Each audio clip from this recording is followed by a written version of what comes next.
guys, and welcome to my channel. Thanks so much for clicking to my channel.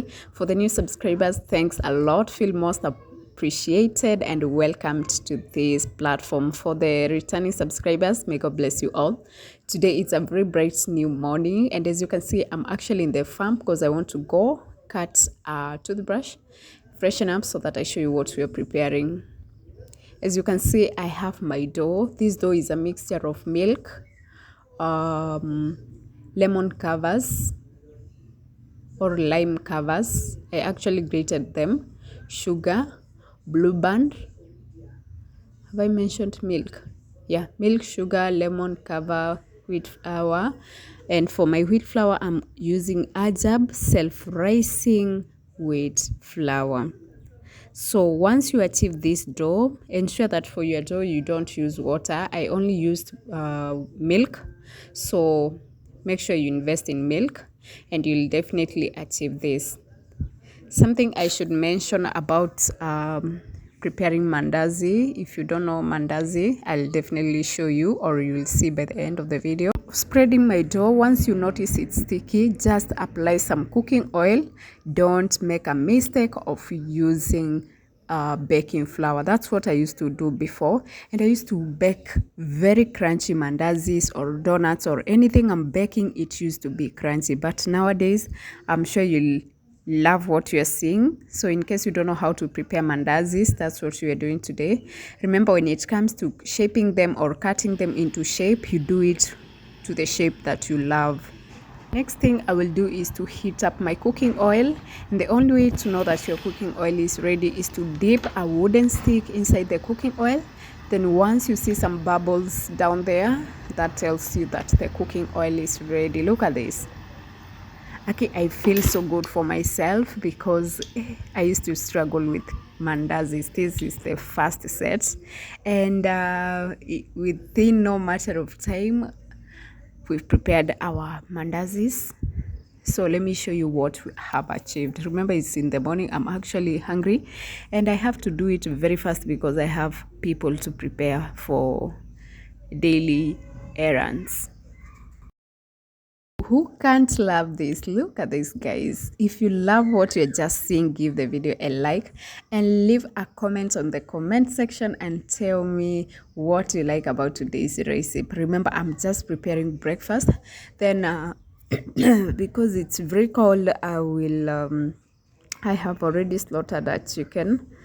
Okay, I have someone who is helping me in slaughtering, so that once I finish here, I'll just go boil the soup. And this is how my mandazis are looking. So just stick around. The video is not yet over, and I'm very sure you are enjoying. Look at this. So for my breakfast, I will take it with Milo.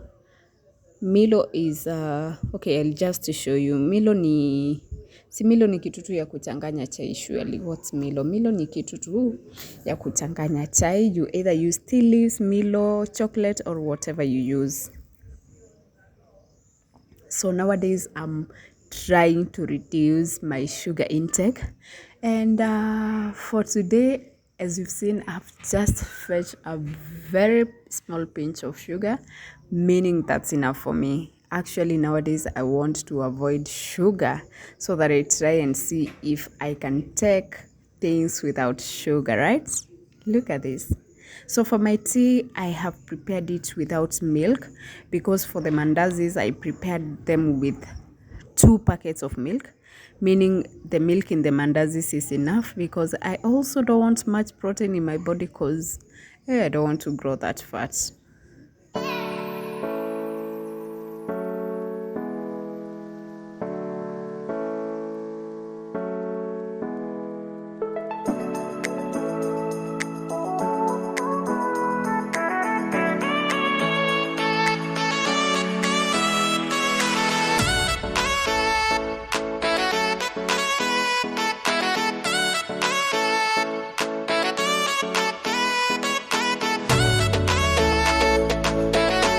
these are the ones that I'm going to take. They are actually 1, 2, 3, 4, 5, 6, 7. They are 7. Don't come for me. I don't eat that much. They are the smallest sizes you can see. And Aki and Nani, I just love what I'm seeing. Let me take my tea with my mandazis.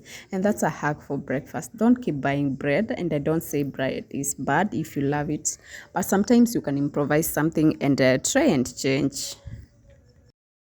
This is the chicken that I want to boil because for me nowadays I do boiled a lot.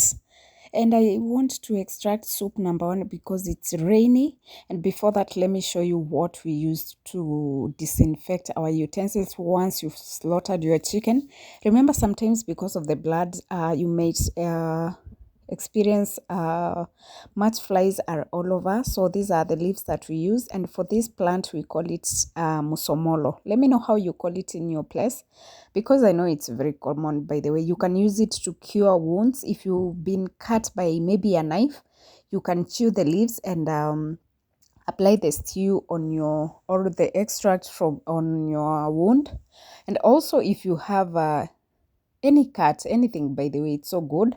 And it's also nice for washing utensils. So if you don't have a soap, you can use musomolo, which is good. It makes everything smell good, and also it makes, I think it irritates flies. Once you've washed your utensils with this, you won't see any fly, especially when you are cooking from outside. So as you can see, my meat is ready. Today I had someone to help me at least. So I will go ahead and add some boiled water in here so that I start boiling. And remember, as I told you sometimes back, if you want your chicken to taste so nice, make sure you cut some red onions, throw in there, make sure the salt is not too much. Just put salt to your taste. And in case you don't know what makes other people's soup taste so nice, they add plenty of onions. And you can also throw in some chili, but the main ingredient when it comes to soup is basically onions, mostly red onions. Make sure you throw some, just balance your ingredients. I know you understand, and I know you know what I mean. So this is the soup that have managed to extract. For me, I don't like it when it's too watery or too much. I wait for it till it cools down, it drops down a little bit so that I get the thick soup. So for this soup, I will take it today. I will warm it tomorrow. And that's a hack. Like with this cold weather, you need to keep yourself warm. And the only way I do that is mostly by taking soup, which I love so much. So for the meat, I won't fry it. I'll just steam it like this with dania, because the onions were so much and I just sieved them, threw them here, and my food is ready. Welcome.